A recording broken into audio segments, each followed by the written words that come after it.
Magandang araw mga mag-aaral, narito tayo upang magkaroon ng kaalaman at pagkatuto sa asignaturang Edukasyon sa Pagpapakatao 9 tungkol sa Module 7, mga indikasyon na may kalidad o kagalingan sa paggawa para sa ikatlong linggo ng ikatlong markahan. Pagkatapos ng aralin, ang mga mag-aaral ay inaasahang natutukoy ang mga indikasyon na may kalidad o kagalingan sa paggawa ng isang gawain o produkto kaakibat ang wastong paggamit ng oras para dito.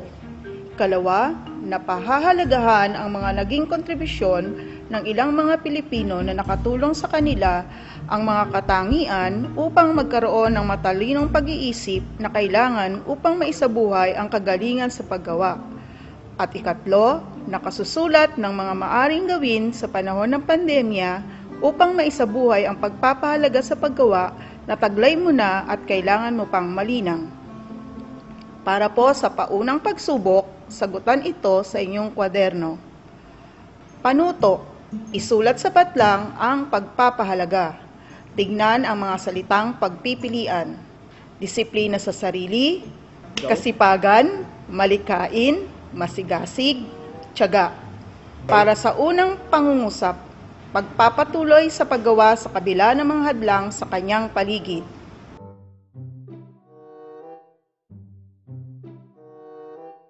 Ang tamang sagot, tiyaga. Para sa ikalawang pangungusap, ginagamit ng mga habi sa Cavite, Laguna ang mga dahon ng pandan upang maging kahon ng pizza pie at para sa iba't ibang uri ng pagkain. Alin sa mga pagsasabuhay ng mga pagpapahalaga ang kanilang ipinakita?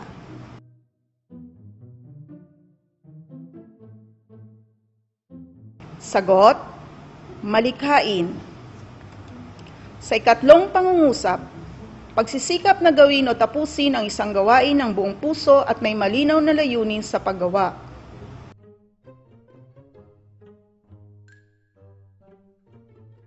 Ang sagot, kasipagan. Para sa ikaapat, pagkakaroon ng kasiyahan, pagkagusto at siglang nararamdaman sa paggawa ng gawain o produkto.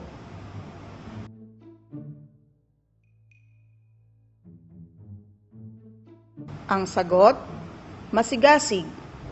Para sa ikalimang pangungusap, alam ang hangganan ng kanyang ginagawa at mayroong paggalang sa ibang tao dahil sinasantabi ang pansariling kaligayahan para sa kapakanan ng ibang tao.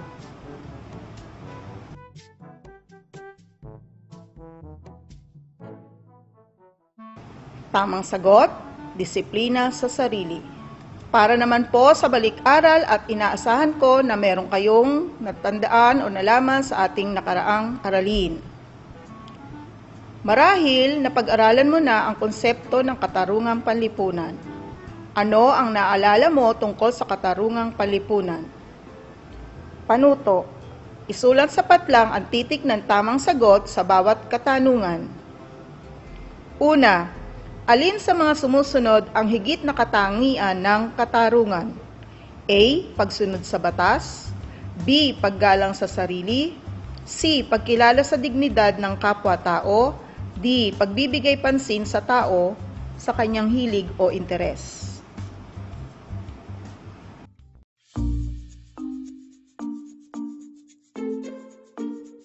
Sagot, letter C. Pagkilala sa dignidad ng kapwa-tao. Para sa ikalawa, alin sa mga sumusunod na panukala ang hindi nagpapakita ng pagiging makatarungan? A. Mata sa mata, ngipin sa ngipin. B. Kunin mo lang ang kailangan mo. C. Tulungan mo ang lahat ng nangangailangan ng tulong. Letter D. Walang sala hanggat hindi napatunayang nagkasala.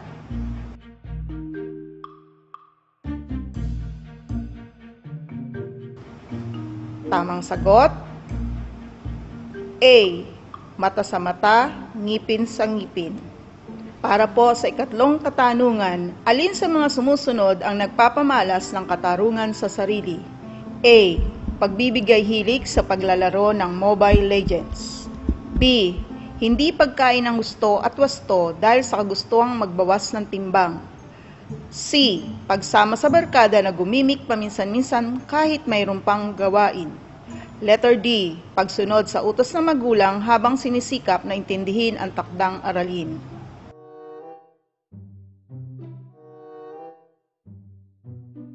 Tamang sagot, D. Pagsunod sa utos ng magulang habang sinisikap na intindihin ang takdang aralin. Para po sa ikaapat na katanungan, alin sa mga sumusunod ang nagpapakita ng paggalang sa katarungang panlipunan?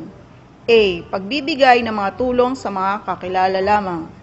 B. Pagdaraos ng pagtitipon sa panahon ng pandemya ng walang social distancing. C. Pagsusuot ng face mask at face shield lalo na sa mga pampublikong sasakyan at lugar. Letter D. Pagtatago sa mga miyembro ng contact tracing team dahil natatakot na madala sa quarantine facility.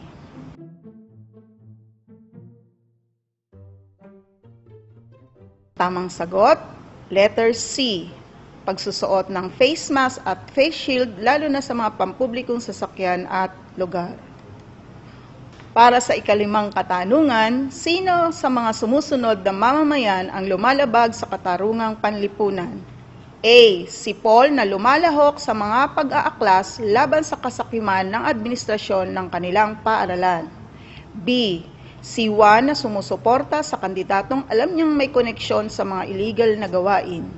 C. Si Julia na pabor sa pagiging legal ng diborsyo sa Pilipinas. Letter D. Si Ana na miyembro ng isang samahang pampaaralan.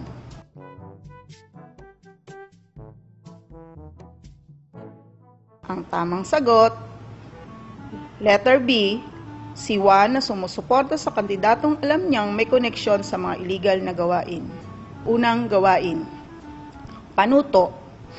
Gamit ang iyong malikhaing pag-iisip, ano-ano ang mga maaring gawing produkto sa mga bagay na nasa larawan. Iguhit ang mga ito sa kabilang kahon na katapat ng larawan. Mas maraming magawa, mas maganda. Sa unang kahon, dahon ng pandan.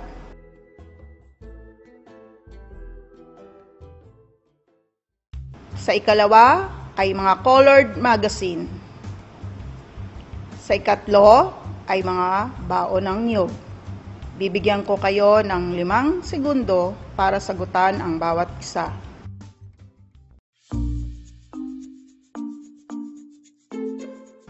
Magaling kung ganon at nakaisip kayo ng panibagong produkto mula sa mga sumusunod, sa dahon ng pandan, sa colored magazine, at sa mga baon ng niyog.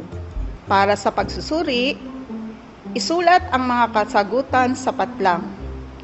Nahirapan ka bang makaisip ng ibang produkto na iyong mabubuo mula sa bagay na nasa larawan? Ipaliwanag ang iyong sagot.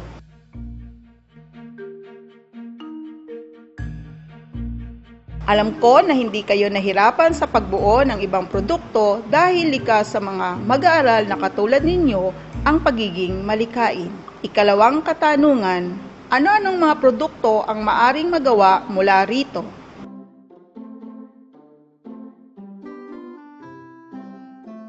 Maaring magawa mula sa dahon ng pandan.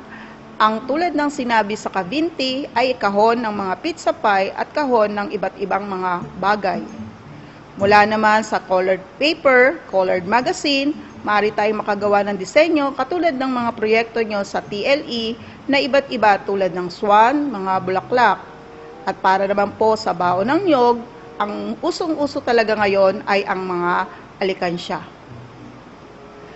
Para po sa ikatlong katanungan, naniniwala ka bang ito ay bunga ng iyong pagiging malikhain?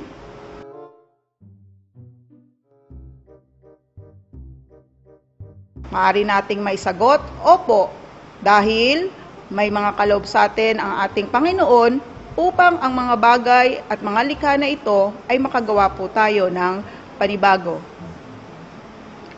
Para sa ikaapat na katanungan, ano-ano ang mga isinaalang-alang mo bago gawin ang mga bagay o produkto?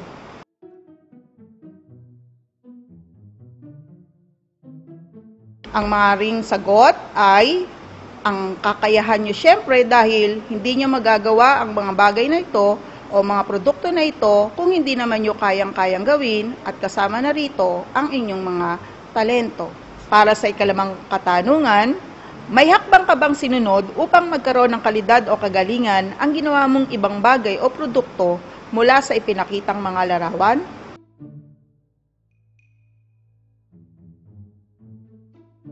Kung ang sagot mo ay opo, tama ka dahil nararapat sa paggawa ng mga bagay o produkto ay kailangan ay may sundi tayong mga hakbang. Ika-6, masaya ka ba sa nabuo mong bagong produkto? Pangatwiranan,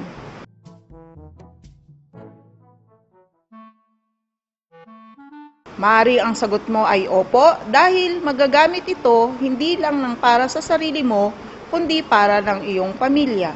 Para sa ikalawang gawain, panuto, sumulat ka ng mga maaari mong gawin na gawain o produkto sa panahon ng pandemya upang maisabuhay ang pagpapahalaga sa bilang 1 hanggang 5. Pagsasabuhay ng mga pagpapahalaga. Una, kasipagan.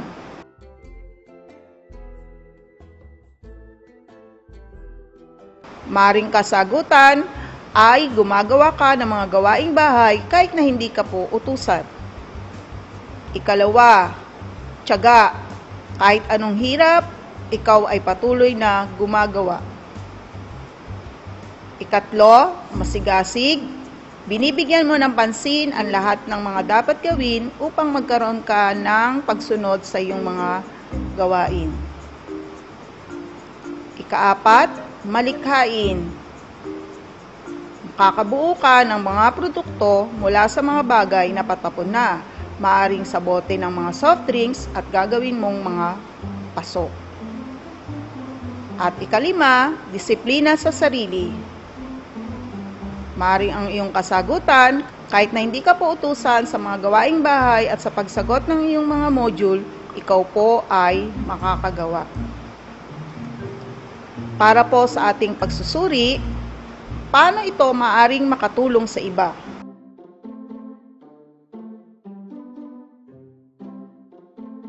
Una, sa pamamagitan ng mga produkto o gawain, napapadali po ang mga gawain din ng iba at nakakakita sila ng mga produkto na gawa mo mula sa iyong pagiging malikhain.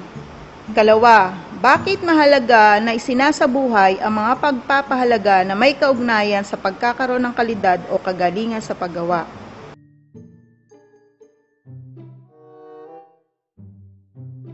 Ito ay mahalaga upang malinang ang ating sarili at makatulong po sa ating kapwa. Ayon kay Pope John Paul II noong 1981, sa kanyang sinulat ng Laborem Exercens, ang paggawa ay mabuti sa tao dahil sa pamamagitan nito na isasakatuparan niya ang kanyang tungkulin sa sarili, kapwa at sa Diyos. Ang kagustuhang maisabuhay, mga layuning ito ang nagtutulak sa kanya upang magkaroon ng kagalingan sa paggawa. Hindi dahil sa lakas ng kanyang katawan, pagkakaroon ng propesyon o kursong natapos, kundi sa hangaring niyang makagawa ng kabutihan sa kanyang paggawa. Mayroong mga indikasyon na may kalidad o kagalingan sa paggawa ng isang gawain o produkto. Una, nasasabuhay ang mga pagpapahalaga. Ikalawa, pagtataglay ng positibo at kakailanganing kakayahan. Ikatlo, nagpupuri at nagpapasalamat sa Diyos. Ang mga pagpapahalagang nakatulong sa tao upang harapin ang anumang pagsubok na pinagdaanan sa buhay, upang makamit ang mga mithiin, ang maging matagumpay sa buhay. Ito ang mga nagsisilbing gabay upang gumawa ng kakaibang produkto o serbisyo na may kalidad. Ano-ano ba ang mga halimbawa ng pagsasabuhay ng mga pagpapahalaga? Una, kasipagan. Pagsisikap na gawin o tapusin ang isang gawain na buong puso at may malinaw na layunin sa paggawa. Ikalawa, tiyaga, pagpapatuloy sa paggawa sa kabila ng mga hadlang sa kanyang paligid. Ikatlo, masigasig, pagkakaroon ng kasiyahan, pagkagusto at siglang nararamdaman sa paggawa ng gawain o produkto. Ikaapat, malikhain, ang produkto o gawain ay bunga ng mayayamang pag-iisip at hindi panggagaya o pangungopya sa gawa ng iba. Dapat orihinal, bago o kakaiba. At kung sakaling may ginaya o kinopya sa unang likha, kailangan masigit na mabuti at katanggap-tanggap ito. At ang ikahuli, disiplina sa sarili. Alam ang hangganan ng kanyang ginagawa at mayroong paggalang sa ibang tao dahil sinasantabi ang pansariling kaligayahan para sa kapakanan ng ibang tao. Ikalawang indikasyon, pagtataglay ng positibo o kakailanganing kakayahan. Bukod sa mga kasanayan sa basic literacy tulad ng pagbasa, pagsulat, pagbilang, pakikinig at pagsasalita, mahalaga rin ang mga kasanayan sa pagkatuto na may 3 yugto na nagsisilbing susi sa pagtupad ng iyong layuning makagawa ng isang mahusay na produkto o serbisyo. Naririto ang mga positibo at kakailanganing kakayahan. Una, pagiging palatanong, curiosity. Ang taong mausisa ay may likas na inklinasyon na alamin ang mga bagay-bagay sa kanyang paligid. Marami siyang tanong na hinahanap niya ang mga kasagutan. Hindi siya kontento sa mga simpleng sagot o mababaw na kahulugan ng kanyang narinig o mabasa. Halimbawa dyan ay si John-Luc Pua. Ikalawa, pagsubok ng kaalaman gamit ang karanasan, pagpupunyagi, persistence, at ang pagiging bukas na matuto sa mga pagkakamali. Ito ang pagkatuto mula sa mga hindi malilimutang karanasan sa buhay upang magtagumpay at maiwasang muli ang anumang pagkakamali. Ang halimbawa niya ay si Ginoong Sandy Javier. Ikatlo, patuloy na pagkatuto gamit ang panlabas na pandama bilang paraan ng upang mabigyang buhay ang karanasan. Tumutukoy ito sa wastong paggamit ng mga pandama sa pamamaraang kapaki-pakinabang sa tao. Halimbawa ng Pilipinang ito ay si Maria Genet Rosel Rodriguez Ambubuyog. Para po sa ikaapat, pagiging bukas sa pagdududa, kawalang katiyakan. Ito ang pagiging bukas sa pagdududa, kawalang katiyakan ng isang bagay. Mga bagay na hindi pamilyar, mahirap alamin o ipaliwanag o mahigit na isang interpretasyon o kahulugan. Ang pagiging bukas ng isip sa mga sitwasyong walang katiyakan ay mahalaga sa pagpapalabas ng pagiging malikhain ng isang tao. Kalima, ang paglalapat ng balanse sa sining, siyensya, lohika at imahinasyon.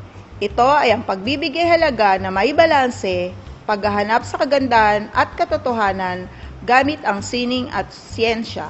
Mahalaga ang paggamit ng imahinasyon sa mga gawaing ginagamitan ng mapanuring pag-iisip na makabuo ng produkto o anumang proyekto na makakatulong at magiging kapaki-pakinabang sa tao. Ang halimbawa po ay si Dr. Rafael Guerrero. Para po sa ika-6, ang pananatili ng kalusugan at paglinang ng grace at poise. Ito ang tamang pangangalaga sa katawan ng tao upang maging malusog at maiwasan ang pagkakaroon ng karamdaman. Kasama dito ang pag-iwas sa anumang bisyo na nakakasama. Halimbawa nito ay Joey Concepcion na nagtatag ng Go Negosyo at Project Arc Free Rapid Test Kits. Ikapito, ang pagkilala sa pagkakaugnay ng lahat ng bagay. Ito ang pagkilala at pagbibigay halaga na may kaugnayan, lahat ang bagay at mga pangyayari sa isa't isa. Ayon sa Law of Ecology, everything is connected to everything else. At ikatlong indikasyon, nagpupuri at nagpapasalamat sa Diyos. Ang pinakamahalaga sa lahat upang masabi na ang paggawa ay may kakaiba, may kalidad at kagalingan sa paggawa. Dahil ito ay naayon sa kalooban ng Diyos at inaalay bilang paraan ng papuri at pasasalamat sa Kanya. Ang paggawa ng mabuti at may kausayan ay may balik na pagpapala mula sa Diyos. Naasahan ko sa ating aralin ay meron po kayong natutunan para po masagutan ang ating mga pagsasanay. Unang pagsasanay, panuto. Sagutin ang mga katanungan ng buong katapatan. Una, itinuturing mo bang paraan ng papuri at pasasalamat sa Diyos ang iyong gawain sa panahon ng pandemya? Bakit mo nasabi? Ang posibilidad na sagot, opo. Dahil sa kabila po ng nararanasan sa buhay, ay patuloy po kaming naniniwala at bumabangon at naniniwala na tutulungan ng Diyos. Kalawa, sa paanong paraan mo ito sinasabuhay? Maaari mong kasagutan, sinasabuhay ito sa pamamagitan ng pagsunod sa mga health protocols ng ating pamahalaan at paggawa ng mga makabuluhang gawain sa ating tahanan. Ikatlo, ano ang nararamdaman mo kapag inaalay mo sa Kanya ang iyong gawain? Posibilidad na sagot? Siyempre po, masaya dahil sa mga kaloob na talento ng ating Panginoon, tayo po ay patuloy nagbibigay para sa ating kapwa. Para sa ikalawang pagsasanay, panuto. Isulat ang iyong mga kasagutan sa loob ng puso. Magsulat ka ng mga kilalang produkto, branded products na iyong ginagamit o tinatangkilik, produkto na gustong-gusto mong magkaroon. Sa loob ng puso, isulat mo yung mga produkto na iyong tinatangkilik o gustong-gusto mong magkaroon. Bibigyan kita ng 2 minuto upang sagutin ito.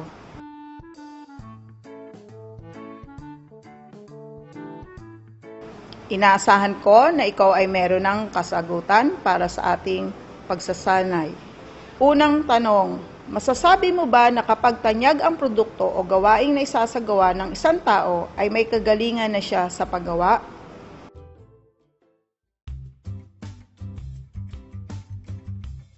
Posibilidad po na sagot, opo, dahil maraming tao ang tumatangkilik dito at sila'y naniniwala sa kanyang kagalingan sa paggawa.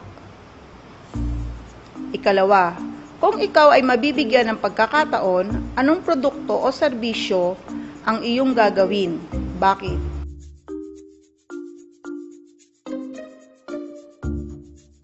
Posibleng kasagutan, syempre po, depende po sa aking mabubuo ayon sa aking kakayahan, ayon sa aking talento.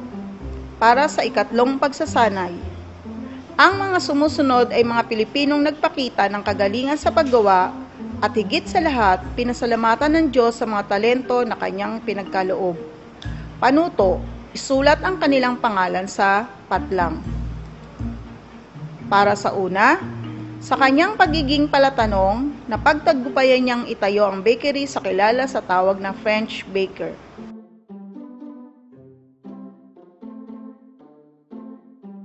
Ang tamang sagot ay si John Lu Kowa. Para sa ikalawa, kung ikaw o ang iyong kasama sa bahay ay isang plantita o plantito, dapat tayo magpasalamat sa kanyang pagsasaliksik na vermicomposting science and technology.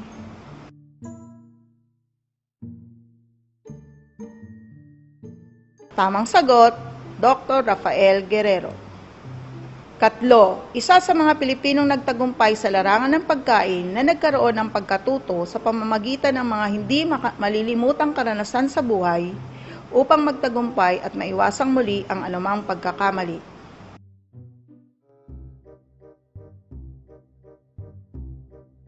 Tamang sagot, Sandy Javier. Ikaapat, hindi naging hadlang ang kakulangan ng bahagi ng katawan upang isakatuparan ang kanyang tunguhin.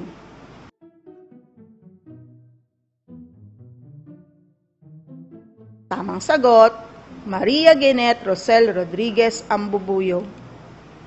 At para po sa ikalima, binuo ang go-negosyo na naglalayong tulungan ang mga Pilipino na maging matagumpay sa kanilang tinatayong negosyo. Ngunit sa panahon ng pandemya, itinatag ang Project ARC o ang Antibody Rapid Test Kits at nakipagtulungan sa kanya ang mga opisyales ng LGU.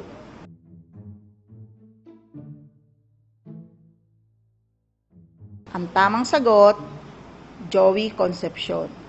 Bilang paglalahat, isulat ang mga indikasyon na may kalidad o kagalingan sa paggawa sa bawat patlang. Ang patlang, at patlang ay napakalaga upang maisakatuparan mo ang tungkulin sa sarili, ekonomiya ng bansa at sa Diyos.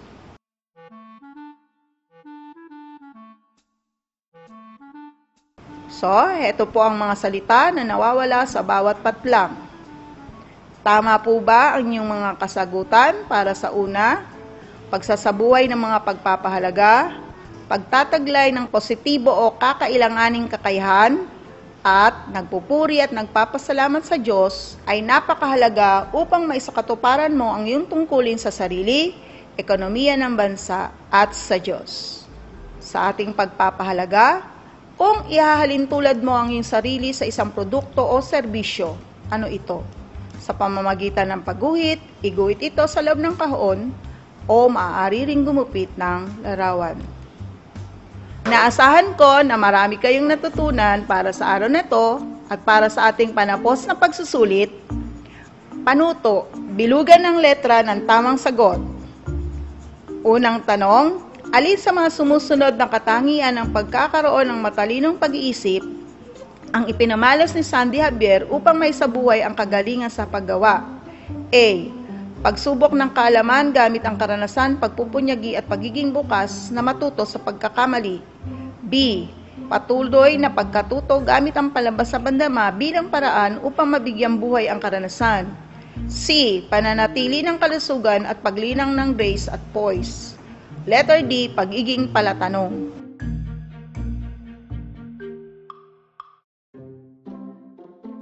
Tamang sagot, A.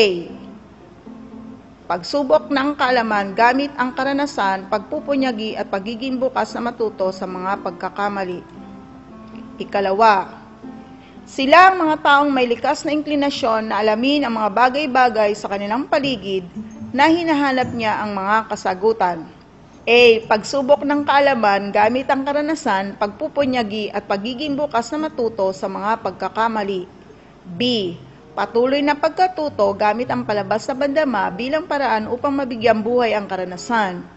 C. Pananatili ng kalusugan at paglinang ng grace at poise. At letter D. Pagiging palatanong.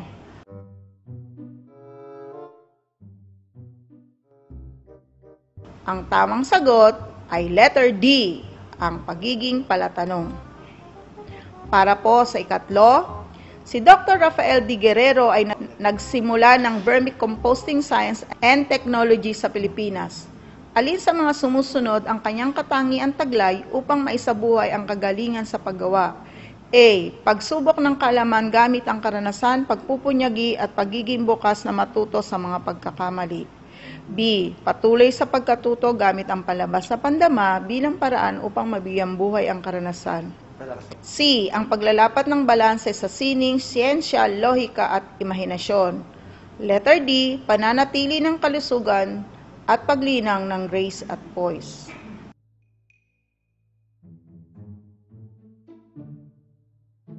Tamang sagot, letter C. Ang paglalapat ng balanse sa sining, siyensya, lohika at imahinasyon. Ikaapat, ano ang pinakamahalaga sa lahat ng mga indikasyon na may kalidad o kagalingan sa paggawa ng isang gawain o produkto? A. Nagpupuri at nagpapasalamat sa Diyos. B. Nagsasabuhay ng mga pagpapahalaga. Letter C. Pagtataglay ng mga positibo o kakailanganing kasanayan. Letter D. Pagiging bukas sa pagdududa, kawalan ng katiyakan.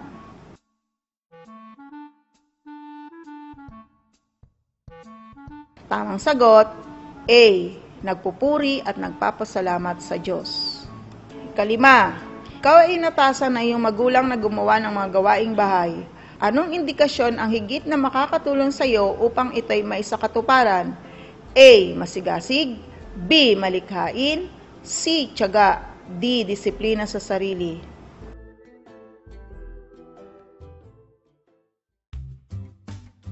Tamang sagot, letter D. Inaasahan po ang aralin sa araw na ito ay makakatulong po para sa ating lahat. Salamat at paalam na po. God bless us always.